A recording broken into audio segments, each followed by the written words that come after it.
હું કહેવાનું સ્થાનિક હરડે હરડેનું વૃક્ષ છે જો શરદી માટે હે શરદી કફ કોલેરા લીલી ચાય કયું લીલી ચાય બને છે ને આવડા હા હા આની આ પાછળવાળી હા ઠીક આનું ચામાં નાખવાનું ચામાં લીલી ચાય જો આ લીલી ચાય છે ને સાપુતારામાં આમાં ચામાં નાખ્યા ને આપણે ઘાસ જેવું દેખાય છે ને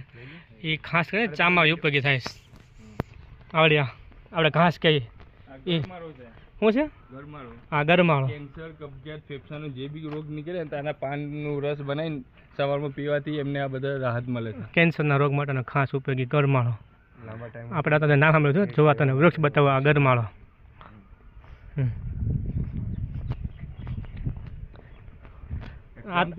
આ તુલસીમાં છે આપણે તુલસીમાં કેવા હોય ત્યાં આપણે ગ્રીન કલરના હોય આના શ્યામ તુલસી કહેવાય જો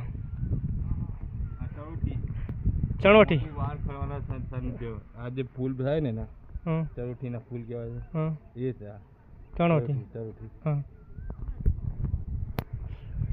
હા કઢી લીમડો આ દાળ લીમડો કઢીમાં નાખવાનો ને કઢી આ મીઠો લીમડો કે ને આપણે કઢી લીમડો કહે છે આ લોકો બળતા સોજા બધું કરવા માટે આ ઉપયોગી છે કઈ આ કઢી લીમડો મીઠો લીમડો કે આ કેવી બ્રાન્ડ છે એ બ્રાન્ડ ફેક્ટરી હા કયો થતો આ ધતુરો છે આ કે સામે થઈ જેને ઉપયોગી દુખાવો દૂર કરવા માટે પેન કિલરમાં આપણે પેન કિલર લઈએ છીએ કે આ ધતુરો આપણે બહુ ઉપયોગી રહે પેન દુખાવા માટે રિલીઝ કરે છે ધતુરો જ્ઞાન તંતુ શક્તિદાયક ઔષધ ઓજા અંજાણ છે પોંગાળો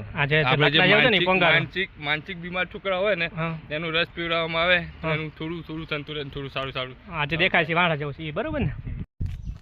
આ સુંદરી છે આ જે બતાવે છે ને બ્લેક કલરની એના આ ટાઈપના ફૂલ આવે છે કાંટાળા જવારી એને કલર કરવા માટે રંગ હોળીના ધૂળેટીમાં રંગ કરવા માટે આનો ઉપયોગ થાય છે આ તમને બતાવું અરડોસી જો આ છે ને અરડોસી છે ઉધરસ હોય દમ હોય અસ્થમા હોય કફ હોય એના માટે બહુ ઉપયોગી છે વનસ્પતિ અરડોસી 1 અને 7 કહેવાય એના આ ટાઈપના કંઈક ફળ આવે 7ના શીતળા હોય બળતરા થતી હોય અને કોઈ ઝેર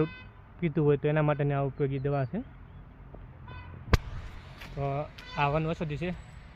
તો તમને એનો નજારા બતાવું બધું અલગ અલગ છે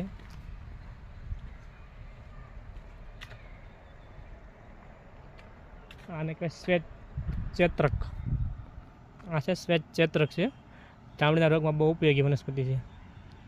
શ્વેત ચેત્રક આ રતન સાહેબ બેઠા છે થાકી જાય એટલે અને ગુંદો આ છે ગુંદો આપણે સૌરાષ્ટ્રમાં હોય ને ગુંદો કહેવાય આપણે એ તાવમાં આંતરડામાં સંબંધી અને કોઈ વાગી ગયું હોય ને એમાં બહુ ઉપયોગી છે ગુંદો અને ધામણ કહેવાય આ જે વનસ્પતિ છે ધામણ ઉધરસ આંતરડાના રોગ અને દુખાવા માટે બહુ ઉપયોગી છે આ ધામણ આ જાસૂસ છે આ જાસૂસ છે એ તો બધાને ખબર હોય જાસૂસ આ બધી વેલ છે આ તુલસી છે ને અલગ તુલસી છે ને આ બાકીની અંદરની બધી વેલ છે જો આ ટાઈપનું એનું સ્ટ્રક્ચર હોય છે ને આ રીતે લગાવેલું હોય છે આ ટાઈપનું આ લોકેશન છે બધી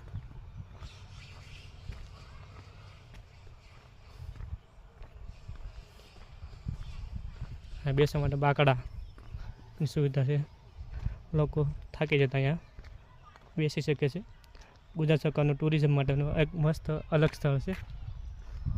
આ છે વિસામા સ્થળ રતન સર વિસામા કરી રહ્યા છે વિસામા કરી રહ્યા રતન સાહેબ કોઈ શાંતિથી આરામ ફરવાઈ રહ્યા છે સાહેબ કેવું હોય મજા આવે છે એકદમ જોરદાર મજા આવે હે થાકી જાય ને થાકવાનો થોડો સવાલ લાઈક કરો શેર કરો સબસ્ક્રાઈબ કરવાનું ના ભૂલતા મળીએ નેક્સ્ટ વિડીયોમાં થેન્ક યુ